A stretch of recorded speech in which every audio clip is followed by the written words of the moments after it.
emotions on display last week as 257 players' lives were changed when they got the call that their NFL dreams were coming true. Incredible. Really fun draft, by the way. Mina Danfield with us for the hour. Mina, give us a team whose draft you loved last week.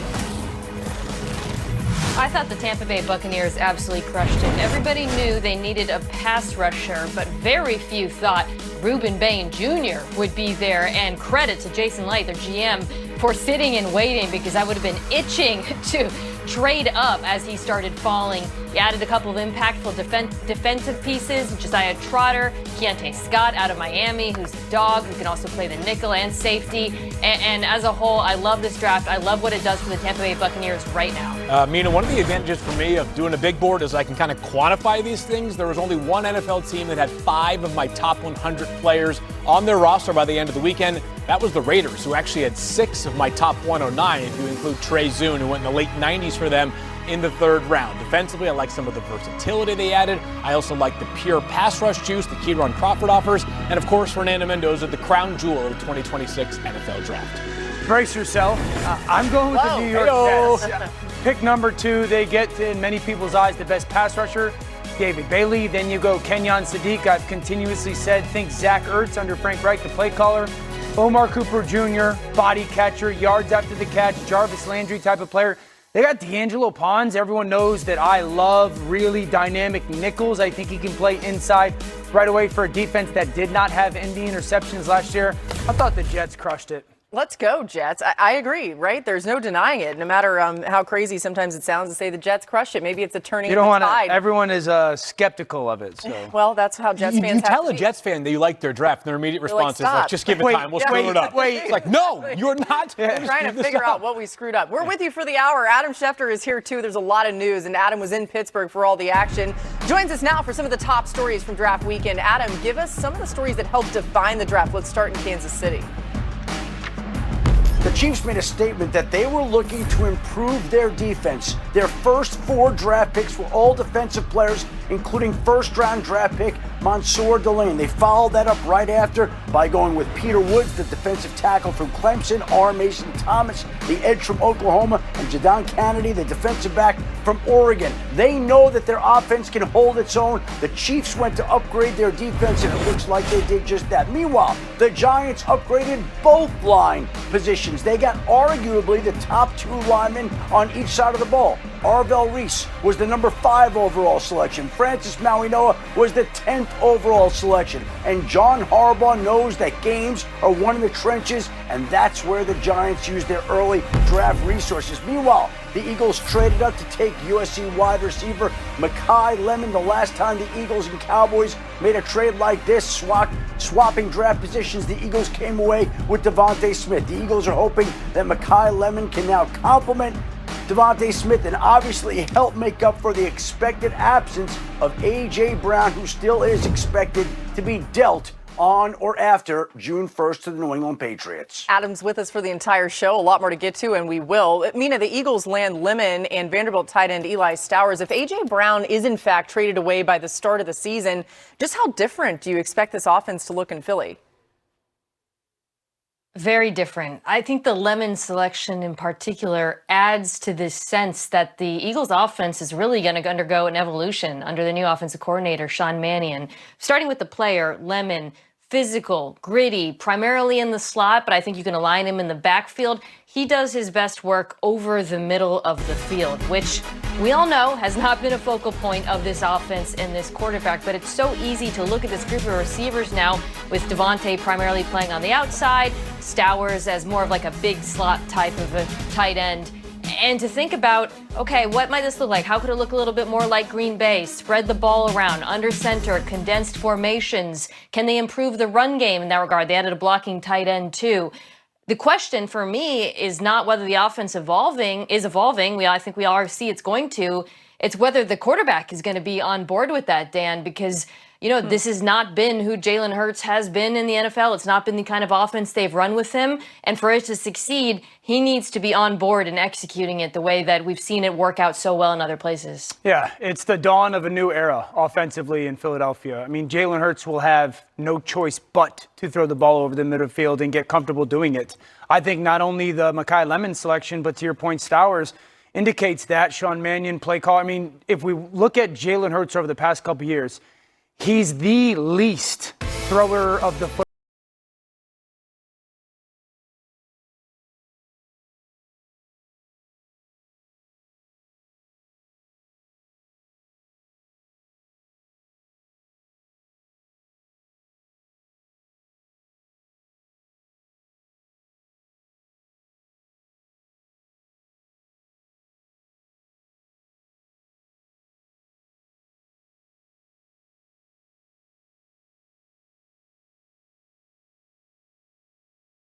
There are guys that wear out the area of the field that he just doesn't distribute the ball to.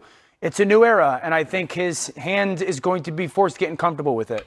Really fast, how hard is it going to be to teach Jalen Hurts these things? Like, do you think he's capable of making these changes as quickly as I think he's capable of doing it. It is up to be determined if he's capable of doing it consistently. I think it's a difficult thing to get comfortable with because you have to be willing to throw the ball blind. Where you don't see, and he's not really done that a lot. Yeah. Right. I don't know if it was scheme or if it was just the players the Eagles had. I tend to think it was scheme, but this team had the second fewest yards after the catch last season. The first two guys they pick, Mekhi Lemon and then Eli Stowers, both excellent in that regard for their respective positions. I liked the draft, just looking at the players the Eagles acquired. When you factor in the trade for Jonathan Grenard, I love the draft for the Philadelphia Eagles. He wasn't the same player last year as he was in seasons prior for Minnesota, but to get him for the cost of 2 third-round picks and then a very reasonable $25 million per year over 4 years extension, this guy can give Philadelphia something they didn't have as much of last year. Josh Sweat goes to Arizona. They didn't have that veteran edge rusher you could count on quite as much as I think they will in Grenard. Yeah, and the other point with Jalen Hurts and throwing the ball in the middle of the field, risk. He's a risk-averse quarterback. Right. Sure. Quarterbacks that are comfortable throwing the ball to the perimeter, one of the reasons is because there's a more variance to miss. If I miss high, it goes out of bounds. If I miss low, I'm going to ground it in the dirt. Quarterbacks who are comfortable throwing in the middle of the field, they're a little bit more in control of the football, also a little bit more risky because if I throw high, it's a pick. If I throw low, it's a pick. Yeah. You know, when you say that, Dan, it makes me think, too, like Lemon is – I don't want to say he's like training wheels for throwing over the middle of the field, but he is the type of receiver where if you can just get it in his general vicinity, he is going to come down with the football. He's undersized, but he fights for every ball like it's his last. So when you have a quarterback like Jalen Hurts, who, to your point, as you guys have been discussing, doesn't like to throw over the middle, is wary of throwing picks, is not that tall, right? So he's not seeing it that well. Knowing that Lemon is going to be a reliable target for him in that part of the field is very important. Yeah, and remember, too, I mean, the Steelers wanted Lemon, then Philadelphia swoops in and gets him. It was absolutely crazy, but you think about just how specifically they wanted a player like this, it makes sense. And this is not something the Eagles have done in a while. It's the first time they've used each of their first 2 picks on pass catchers since 1982. That's a long time ago. All right, big night across the line of scrimmage for the New York Giants, drafting Arvell Reese to play edge on defense and Francis Maui-Noah to hold down the left tackle spot on the O-line. I talked with Maui-Noah just moments after his big moment, and he had a strong message for his new QB, Jackson Dart. I'll die about this, man. Man, I'm ready to die for you, man. I know a lot of things has happened, bro, but I'm ready to die for you, bro. So I asked him, like, what was his message for Jackson Dart, and that's what he said. Also, just a little peek behind the curtain. The voices are booming in there. It was really loud. I didn't know he said a bad word until later. I'm like, oh, I guess we're bleeping that out. All right. I had no idea what's going on. I would love to know if him and Jackson Dart have connected. We'll find that out. That's a good question. I would hope so, right? Let's ask, we'll ask Jordan Renan, our Giants reporter. Okay, Dan, how much, though, do you think that Dart will like hearing that type of ferocity from his new O-lineman? Love. Absolutely love, not only because he's a quarterback, but just his personality. I think, one, this is the most talented offensive line the Giants have had in a decade, honestly. This has the chance to be a above average to good offensive line. New York, you haven't had that in forever. I really, to my core, believe that this draft in many ways will hinge on Malachi Fields, the third round receiver. I think this offensive line is going to be good. Maui-Noah can play all over the place. I was adamant, go get a second-round receiver. You would know better than me about Malachi Fields, but I know he's long, he's athletic, he tested very well, he can go down the field and make plays. They are going to need that. For this offense to really go in the next 2 years somewhere, they're going to need that. I think you can think of Malachi Fields like a Cortland Sutton type. The straight line speed That is would be not going awesome. to blow you away, but the contested catch stuff is really good. No drops this past season. Maybe it's easy because they picked 2 players in the first 10 selections, but I loved what the Giants did in the first round, especially considering the value. I had Arvell Reese graded higher than the 5th overall pick in the draft. I have CeCe Maui-Noah graded higher than the 10th overall pick in the draft. And it gives you both a short and long-term plan for each of those players because the Giants don't need Arvell Reese to be a dominant pass rusher right out of the gates. They have Brian Burns, of course, Abdul Carter, and also, at least for now, Kayvon Thibodeau. Sounds like he's going to be there for the end or for the rest of this season as well. Same thing with CeCe Maui-Noah. Can he be a guard right away? Maybe he has to because of the way their offensive line is configured.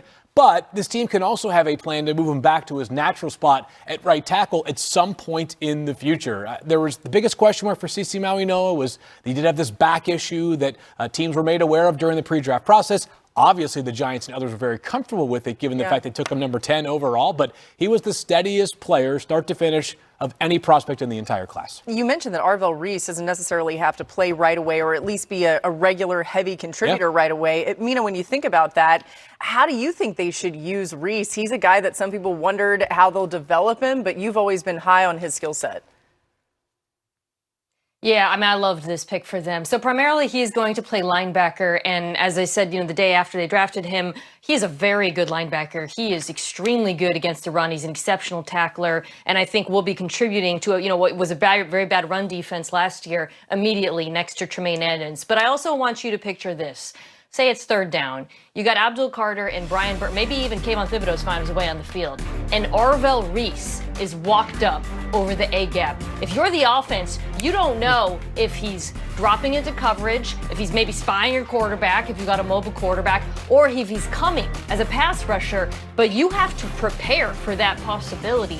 That mental stress that New York can place on offenses is exactly the kind of mental stress that John Harbaugh and Dadari Wilson, their defensive coordinator, used to do in Baltimore with Roquan and Kyle Hamilton. So I just feel like he immediately gets as a contributor to the pass rush, even if he is still developing as a pass rusher who ultimately may end up playing on the edge down the road. MK, I'll ask you this. Is he good enough against the run on early downs to get to that? This was a historically bad run defense who lost Dexter Lawrence. Dude, he is such a good tackler. I think because everyone was thinking about him versus David Bailey, we were so locked in on what is he as a pass rusher that got a little bit lost in the conversation. He is exceptional against the run. Field knows this too. He sets a hard edge. He is powerful. He has the frame. And as a linebacker, he will be very helpful in that regard. I feel like there's a little motivation too. I mean, he didn't drop, right? But he did go maybe a little later than some people had, or at least a couple picks later. Maybe that motivates him a little bit more.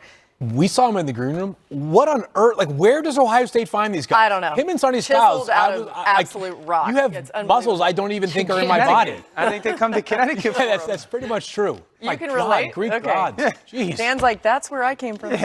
All right, new on NFL Live. Adam back with us. We have some news out of New England. Go ahead, Adam. Well, Laura, we all know that Mike Vrabel took some time away from the draft on day 3 to go be with his family, but he was back in the Patriots training facility today, back at work after a weekend trip to Salt Lake City to Utah to go spend time with his family. Now back at work, not a long trip, a couple of days, and Vrabel now back in the building with his former team.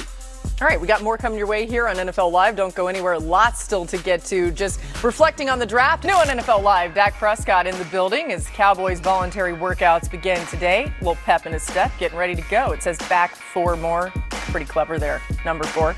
Okay, and Dak has to be feeling good as we got news late last week that George Pickens plans to sign his franchise tag tender. However, as of this afternoon, for our Cowboys reporter Todd Archer, George Pickens has not yet signed the franchise tag tender with the Cowboys. Adam Schefter back with us now. Shefty, you combine that news with the fact that Dallas did not use an early round draft pick on a wideout. What does it all mean for the future of Pickens and the Cowboys? Well, it means that George Pickens continues to want a long-term contract or a trade. The Dallas Cowboys have said they have no intention of trading George Pickens, but then again, at this time last year, they said they had no intention of trading Micah Parsons, and we all know how that turned out. This is a story that still is evolving, and we'll still see where it goes. But as you mentioned, Laura, he was planning to sign that tag, but as of today, he still has not signed that tag. Now, I'm told it was because everybody was busy during the draft. It just didn't get done. We're told he's signing. We haven't been told he's not signing the tag, that his plans have changed. But it is interesting that it's Monday, and that came out on Thursday, and it's not signed, and he's not contractually obligated to be there at any point during the offseason until he does sign that tag, and he cannot be traded until he signs that tag. So there's a lot left there that's still to unfold. And in the interim, the Dallas Cowboys did get a deal done today with the former veteran wide receiver Marquez Valdez-Scantling, who's signing a one-year deal as he now moves on to the Dallas Cowboys. Okay, yeah, it does feel like there's not much that would be more important than getting George Pickens to sign that franchise tag tender. So if that didn't happen, it makes you think there's still a possibility that a trade could happen. All right, I said it, not Adam. Let's stay with the Cowboys as we see what's on Well, he has trend. to sign it to be traded. Yeah. Oh, okay. Good point. Yes. Thank you for that clarification. Let's talk about the Dallas defense. Okay, they truly struggled on the defensive side in every facet, ranking dead last in points per game, passing yards, efficiency, EPA, and third down conversion rate. Dan, was last weekend's draft enough to turn around those defensive trends? Yeah, talent-wise, it was the finishing touch. You get Caleb Downs, who in many people's eyes is one of the, if not the best players defensively in the draft. They draft Malachi Lawrence, Barham at linebacker. This is a much improved talent unit. And if Caleb Downs can play all over the field, similar to a Cooper DeJean has in Philadelphia or Kyle Hamilton has in Baltimore, and Malachi Lawrence just throughout the season progresses and gets better as a pass rusher. You have him. Don't forget they've added a Rashawn Gary, Jalen Thompson at safety. This is a defense that on paper should be a top 12 defense in the league. If the offense plays in Dallas the way it has, the Cowboys are going to be a much improved and playoff contending football team. That's a massive jump. I hear you. Next up, the Bears and their lack of pass rush. Chicago had an opportunistic defense with turnovers and big plays, but they couldn't get after the quarterback. Barely, noticeable pass rush, ranked bottom 4 in pressure rate to go with a sub 6% sack rate last season. Mina, did the Bears do enough this offseason to shore up that pass rush? They did not, and I feel bad because I liked their draft. Like Dylan Thieneman, no one thought he was going to be there at 25. They needed a safety. I understand that. Adding a center, great blocking tight end out of Stanford, Sam Rush. But as you pointed out, the pass rush was the most glaring need on this team. And unfortunately, they did not come out of this draft with any pass rush help to add to Montez Sweat, Note Ingbo, and Booker and company. So I do think that the Bears are going to still need help, and I wouldn't be surprised if they have to make a move in season to augment that rush. Last, return to New England when we last saw the Patriots on the field. Drake May got pressured 19 times and sacked 6 times in the Super Bowl. The O-line was a bottom 10 unit all last season long, despite the team's overall success. Field, they went O-line in the first round. Did the Pats do enough to break that trend? They're getting there, Laura. I'm not sure it's a totally finished puzzle. I'll explain why in a moment. Between Elijah Vera-Tucker and now Caleb Lumu, the Patriots have reinforced this offensive line. What's exciting for them going forward is they have 3 players in Caleb Lumu, plus their 2 rookies last year, Will Campbell and Jared Wilson. They're all 22 or younger who are going to be counted on to play meaningfully for them right now and going forward. The big question is, of course, what's the offensive line configuration going to be? I expect Caleb Lumu in time to be their right tackle. For this year, he could be competing for an offensive guard job instead. Up next, more Jets love. Get excited, Jets fans, or maybe don't. All right, talking about the Jets as we are back with you on NFL Live. Let's start with what all this means for the team on the field this fall, right? Mina, offensively, what do you make of what the Jets have now? Really nice. Honestly, amazing how they've turned around this group, and to focus on the present because obviously for the future is where fans are already thinking. I'm really interested in seeing how their offensive coordinator, Frank Reich, uses the wide receivers and tight ends at his disposal, particularly Kenyon Sadiq, who was their second pick in the first round. He is not a play caller who has historically used a lot of 12 personnel, right? Frank Reich, you think more 3 wide receivers on the field, spread things out, target the middle of the field. But I do think that if you want to get the most out of Sadiq, you do want both him and Mason Taylor, who you'd have more traditionally in line, on the field at the same time so that you can move him around and get mismatches. What the best teams in the NFL are doing with playmaking tight ends in terms of, running the ball when they face nickel and throwing on backers. You have to find a way to get that as well if you're Frank Reich. And I do think with Geno Smith at quarterback, there's potential for this passing attack to take a leap forward. Dan, Geno could prove to be serviceable this season, right? Sure, We don't know how he's going to play, but do you think the franchise will be thinking about a quarterback in next year's draft, which we know will at least seems to be a much better quarterback draft? How did last week set them up for the future? I think the franchise was thinking about the future 2027 quarterback last week. Yeah. I don't think they're just starting now. I don't know when was the last time that there was this real hope in New York. I think that if we span the 32 organizations in the NFL, there's about as much hope for the future in New York as there is anywhere. If we just fast forward to this time next year, the Jets will be sitting on $150 million in cap space and 3 first-round picks. That's a very enticing place to go to for a young quarterback. And mind you, you see the names of a Kenyon Sadiq and Omar Cooper Jr. there. Mina just mentioned Mason Taylor, obviously Garrett Wilson. This is a young and talented offensive line as well. And so, like, if you're a quarterback and historically don't go to the Jets, I would argue that right now and in the future, the Jets are a place that a young quarterback, as long as Frank Reich proves that he's got a grasp of what's really going on in the NFL, I think it's a very enticing place to go play. Yeah, this is the third time in Jets history they've made 3+ first-round picks. Just think about the capital that they have gotten in all in one night. It's pretty impressive. Let's get Adam Schefter back in here for some more top stories from the draft in Pittsburgh last week. Let's start, Adam, in L.A., where they surprised some with the Ty Simpson pick. Well, are the reverberations of the Rams selecting Ty Simpson with the 13th overall pick still are being felt. Sean McVay said his mood after the pick that night had nothing to do with Ty Simpson. He was trying to be respectful to Matthew Stafford, who during the afternoon on Thursday called Stetson Bennett to let them know that they intended to take Ty Simpson, which they did later that night. Meanwhile, Vanderbilt quarterback Diego Pavia will work out this weekend for the Baltimore Ravens on a tryout basis. This is after he went through the draft and was not selected by any team. Keep in mind, this is a workout this weekend. He could work out for another team holding a mini camp next weekend, not under contract yet, but going to camp this weekend with the Ravens. And the 49ers still are hoping to trade Brandon Aiyuk and are determined to hold on to him as long as they need to until they can make some sort of trade happen. A lot of people believe that Washington is possible for Brandon Aiyuk, where he would be reunited with his college teammate Jaden Daniels, but the Niners want to try to extract something in return for a player that they paid handsomely on a long-term contract extension, and for the time being are unwilling to release him. Man, yeah, it's really what, Dan? We're going It's to just a very odd situation. Yeah, it's you watch bizarre. the highlights, you know, you're like, man, this guy's a really good player, and then I don't know what's going on. Haven't been able to get in touch with him. I mean, there's just so much to it, right? There's a lot of layers. But Mina, if the 49ers do move on, is there a team for Aiyuk that makes the most sense to you? Yeah, I'll throw out one that really needs to add a receiver, the Las Vegas Raiders. It's tough because I really like the players that they chose in the draft after Mendoza, but I'm also disappointed that they didn't add pass-catching help for the young quarterback. Because right now you're looking at a group that's Trey Tucker, Jalen Naylor, who they added in free agency, and then they also have Jack Bash, right, who they drafted last year. When you think about Mendoza and his skill set, his preference, he throws the ball, those beautiful back shoulder balls, the outs, it doesn't feel to me like there's a receiver on the roster who really matches up well with that. I understand the offense is going to be a Kubiak offense, very, under center, throwing over the middle field, play action, all that.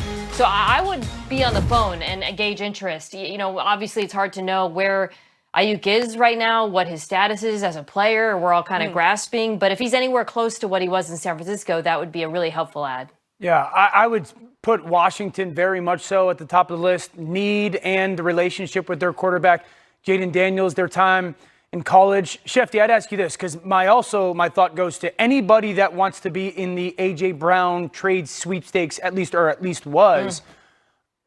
Are they taking anything? Like, I would put the Rams in there coming off of the draft pick of Ty Simpson. But is that in division no shot? Like, where would that land? Well, the Rams took a long, hard look at A.J. Brown and decided to go in a different direction, and I do not expect that to change. I still believe that the Patriots are the most likely landing spot. I guess the events surrounding Mike Vrabel always could impact and influence things. I haven't heard yet that they will. What about There's the a lot of Rams and time Aiyuk, between now and Shefty? June 1st. Again, I think a lot of teams have some questions there. They've been unable to reach him. And so I think Brandon Aiyuk would have to talk to these teams, and they would have to feel comfortable. But the problem with trading him, despite the Niners' insistence on doing that, is that the contract is such that no team wants the contract as it currently stands, even with the guaranteed money in it voided. Yeah, So they would have to cut him. Right. And then he would have to sign with And the Shefty, Correct. correct me if I'm wrong here, but he's owed a lot of money here coming up in at least in 27, maybe even beyond that. Right, but they voided the guarantees last year, so they're out of the guaranteed money. So these teams have been unwilling to pick up the current contract as it is constituted.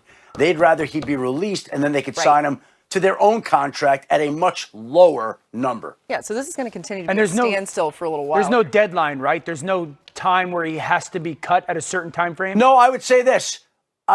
He's under contract to the Niners, so technically he has to report to mini camps and training camp, but the two sides always could reach some sort of agreement if they want to say, okay, we are excusing him until we can work out a trade. But again, that trade has been very difficult to come by. Yeah, they also, have not heard from him. So unless that changes, Keep our I eyes doubt he's showing up. New on NFL Live, more wide receiver news coming in today. The Vikings have officially exercised Jordan Addison's fifth-year option. So you see that with the Minnesota Vikings. Dan, since you're hosting the show now, you want to read the bump? You want to tell me what's coming up next? Yeah, guys, coming up, Ty Simpson to the Rams was the surprise of the draft in the first round. But was Simpson Sean McVay's first choice? I know his body language may make you think otherwise. We will hear from LA's head coach coming up next. Good job, Dan. Thank you. Yeah, I do this too? Week 6 of the UFL. No, that's coming up next. You gave that away. How dare you? You Dan. didn't tell me that. I need someone in my ear. Okay, can somebody please write I'm Ron Burgundy in the screen? Because Dan will read it. I love We'll be right back. Right. That's on you, dog. That's what Sean McVay did. Good teaser. We're going to read and react, starting with some of the picks made over the weekend. We're going to start in LA, where the Rams surprised some when they took quarterback Ty Simpson at 13th overall. Didn't surprise Dan. He thought it was coming. Speculation that Sean McVay, though, wasn't thrilled about the choice, given his body language during Thursday night's press conference. On Saturday, McVay joined Peter Schrager and Kyle Brandt on ESPN, made it clear Simpson wasn't the reason behind his demeanor. I would have been stoic by nature anyways, just based on the respect for Matthew, because it's a unique situation. You get a chance to be able to, take a player that you like at a really important position, but you don't want it to be minimized or misunderstood in terms of what this means in terms of our investment and our commitment to Matthew for as long as he wants to continue to play. And so you're kind of teetering that line, and clearly, I came off a little grumpier than normal. Grumpy. Dan, what do you make of McVay's overall reaction to the Simpson pick? But this is why Sean McVay is who Sean McVay Right. is, one of the great coaches in the NFL, and why the Rams are organizationally where they are, success-wise.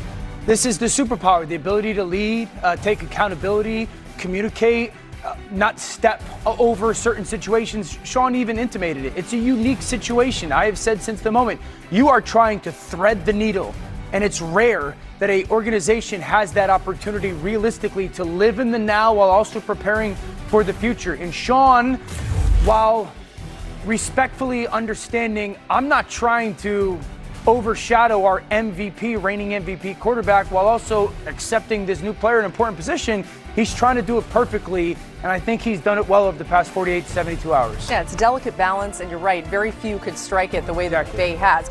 Let's talk about Buffalo next. The Bills loaded up on defense in the draft, despite only having 2 selections in the top 100. Overall, 6 of their first 8 picks were on the defensive side of the ball, including a couple second-rounders. The lone skill player Buffalo took was wide receiver Skylar Bell out of UConn. Shout out, Dan, UConn. Let's go, man. Okay, all right. Field, what did you make of what the Bills did last week in the draft, where they didn't have a first-round selection? They didn't get a chance to draft until Friday. It's all going to come down to the second round for them, Laura. You mentioned the trade down from the first round, but keep in mind, they previously traded their second-round pick to the Bears for DJ Moore. They moved out of the first round, eventually taking TJ Parker from Clemson with their top selection. He was number 32 on my big board. They get him at number 35. Good value there overall. Then they trade back up into the end of the second round to get Davison Igbinosun from Ohio State. This was a little bit higher than where I had him rated. He was a much improved player this season under Matt Patricia. 2 years ago, he had 16 penalties. Got to be a more disciplined player at the top of the rounds. But round 2 is going to define the Bills' upcoming season and I guess this draft class. Yeah, we were sitting there on Thursday. We're like, golly, the Bills just keep trading Three back, times. trading back. They led the way with 7 draft day trades, just one shy of the matching the most since 1990. Let's finish in Baltimore. The Ravens loaded up in the middle of the draft and ended up with 11 players total. They added a lot of potential talent on offense to help Lamar Jackson, including Jacoby Lane and Elijah Surratt at wideout, along with multiple tight ends to replace Isaiah Likely and Charlie Kolar. Mina, what did you like about what the Ravens did in this draft? I liked a lot. They started with maybe the most predicted pick in the entire draft, taking the guard out of Penn State, Venga Ioane, just a perfect fit in terms of adding at nasty run blocking edge that you see there. They also had a glaring need. But I want to add beyond that, I really like them adding Zion Young out of Mizzou. They signed Trey Hendrickson, who's a very good pass rusher, but not so much a run defender, and that's what Zion Young is excellent at. He sets a mean edge. Finally, with Jacoby Lane and Elijah Surratt out of Indiana, you got 2 receivers, both of whom give you size. Lane is 6'4", Surratt is 6'2", and that was sort of the missing piece in that offense in terms of that wide receiver group. So throw 2 picks at that, hope one of them works out, but by and large, I think this is a nice haul. All right, Dan, let's see some hustle. Get in here and tell me what you think about the Baltimore Ravens draft. Yeah, I agree. Love their draft. And I want to remind everybody, new offense scheme-wise in Baltimore, which is going to be different. Declan Doyle comes over from Chicago. It's going to be a little bit of the Ben Johnson, Sean Payton, Sean McVay, Shanahan. So it's the frame of those receivers and their willingness to go over the middle of the field, I do think is a necessity, and they really haven't had that in Baltimore. All right, we talked Jets. We've talked all these other teams. How about the Browns? 30th pick in the 2026 NFL Draft. The Pittsburgh Steelers select Eli Heidenreich, running back, Navy! Truly incredible moment as Navy running back Eli Heidenreich, a Pittsburgh native, got the call from his hometown team. Awesome. You guys, he was in the green room prior to that, the day before, and could not have been a more impressive man, which I realize we all expect that, but just seeing him talk to some of the NFL legends that were back there, What a so moment. cool. Good for And him. he Very knew cool. he probably wasn't going to get drafted on Friday. It didn't matter. He just wanted to be there and experience all of it. So just really, really cool. Right. All right, so he was a day 3 pick. So many names coming off the board in those late rounds. Mina, give us a player from that group that you think could make an impact on the field this fall. Yeah, let's go with Emmett Johnson out of Nebraska, taken by the Chiefs in the 5th round. I thought he would go earlier. I think he's an excellent complement to Kenneth Walker. He's not as explosive, but he's very agile, efficient. He also has, I think, receiving skills that will be helpful in Kansas City. 370 yards through the air at Nebraska. So I love them adding depth to help Walker out there, and this run game is going to look very different this season. Here's a deeper cut, Mina. Let's go to Riley Nowakowski, going to the Steelers in the 6th round. If you watch Indiana football this past year, of course, Fernando Mendoza was the main attraction with those great receivers, and Omar Cooper and Elijah Surratt. But the glue of the offensive operation was Riley Nowakowski. A pair of receiving touchdowns, a pair of rushing touchdowns. He'll do whatever you want. Incredibly selfless player for the Steelers to add. Man, shout out to Skylar Bell, the UConn wide receiver, transfers over from Wisconsin, goes for 101 this year, almost 1,300 yards, 13 touchdowns, and goes to the Buffalo Bills. And I think you said babyface, he led college football in yards after the catch this year. Yak King. So Yak, Buffalo's offense, he's not going to be Khalil Shakir right away, but maybe he follows in that footsteps. Congrats to that young man. I think he's going to be impactful for Buffalo's offense. Day 3 UConn guys usually work out. Stars. Wow. Stars. Were you day 2, though, at that point? It was only 2 days? I was day 2 at that point. Back then it was. The point still Would have holds. been Saturday. Similar. Yeah, exactly. You get It was a long day 2 back then. Man. All right, as he does every year, our Mel Kiper Jr. put out his draft grade shortly after the last pick was made. At the very top, it's the Cleveland Browns getting an A. He gave them an A+ last year for a class that featured Defensive Rookie of the Year in Carson Schlesinger and Harold Fannin. This year, the Browns grabbed 2 top 10 receiver prospects in Casey Concepcion and Denzel Boston. Cleveland also double-dipped at offensive tackle. Got good value with Emmanuel McNeil-Warren in the second round. Amina, let's start with a couple wideouts in the first few rounds. I know you like Concepcion. How do you see him and Boston impacting that offense? Oh, man, I love these picks. I love the upside, the value where they got them, and I love how they fit together, right? Like, if you think about a wide receiver group like a basketball team, Denzel Boston is your power forward, and Casey Concepcion, he's kind of like your shooting guard. He'll be used, I think, similar to how Zay Flowers was used by Todd Monken, their head coach in Baltimore, where you're putting him in motion, you're using him to stretch the field, but then you're also creating opportunities to get him the ball in space so he can get yards after the catch. And when you think about this group again as a whole, and you add on to that Harold Fannin Jr., who they drafted last year, Quinshon Judkins, suddenly it's an extremely talented young core. And I'm going to say something. This might sound crazy. I can't remember the last time we said it, but if I'm a quarterback next year, I think I want to be drafted by the Cleveland Browns, which that's a success to me for this team. Yeah. Like the Jets. Yeah, it's like the Jets. I think both those organizations have at least presented hopeful places. Totally. I agree. So Concepcion, juice. They already have Jerry Jeudy. We know that's a possession guy, win, route. And then you got the one-on-one body guy in Boston. I wanted to ask you, Fano, yep. Best spot for him. This was a place that had to replace 5 starters. What position do you think is the best place to start him at? Right tackle would be perfect. I'm just not sure that's going to happen because they also traded for a veteran right tackle in Titus Howard. He's played left tackle. He was a left tackle as a true freshman at Utah. The team ended up picking over right tackle. Caleb Lomu then took over as their left tackle. Could he play left tackle? Is he good enough to play? I think he's good enough to play athletically. He's a shorter guy in terms of stature. I should say in terms of arm length. But we saw Will Campbell as the 4th overall pick last year play left tackle for the Patriots. Obviously struggled in the playoffs. But I would say the bigger picture takeaway for me with the Browns and the offensive line is this offseason, what team has thrown more resources into a single position than the Browns with the offensive line? You trade for Titus Howard, you sign a veteran like Elton Jenkins, you draft a guy in Spencer Fano. The Browns have repeatedly this offseason said, we had a terrible offensive line last year. We're going to figure it out. It sounds like the plan is we're going to get as many useful pieces in the locker room now as we can and figure out the configuration throughout training camp. Let's hope Quinshon Judkins can get back healthy because he was so promising last year, and then the ankle injury. Totally. So I know we're talking a lot about next year's quarterback class potentially for the Browns. It does feel like they're setting up for all that. But what could this mean for Shedeur this year and also maybe Deshaun? I think no matter who the quarterback is, there's a chance for them to have success now. There should be a much improved offensive line and a much better skill group. I've been adamant because of the situation. I would probably lean giving Shedeur the first opportunity. No one else on that roster is necessarily going to answer the question of the future for me. Yeah, I would agree on that. It does feel like, and I know there's been a lot of talk of Deshaun Watson maybe having a chance to start, but it just feels like the young quarterback, isn't it worth figuring out whether you have something with the specter of the 2027 draft? I don't know about looming, but we're now less than 365 because all days of this away. Doesn't matter for Cleveland and New York. It doesn't matter until you get a guy that is good enough to win games with. Totally. And we do think that those guys may be present in next year's draft. Everyone's like, don't talk about next year's draft yet. It's not time. But the Browns are the first team to select multiple wide receivers in the first 2 rounds since the Broncos picked Jerry Jeudy and KJ Hamler in 2020. So it hadn't happened all that much. All right, we were talking about Spencer Fano. How about the 9th overall pick?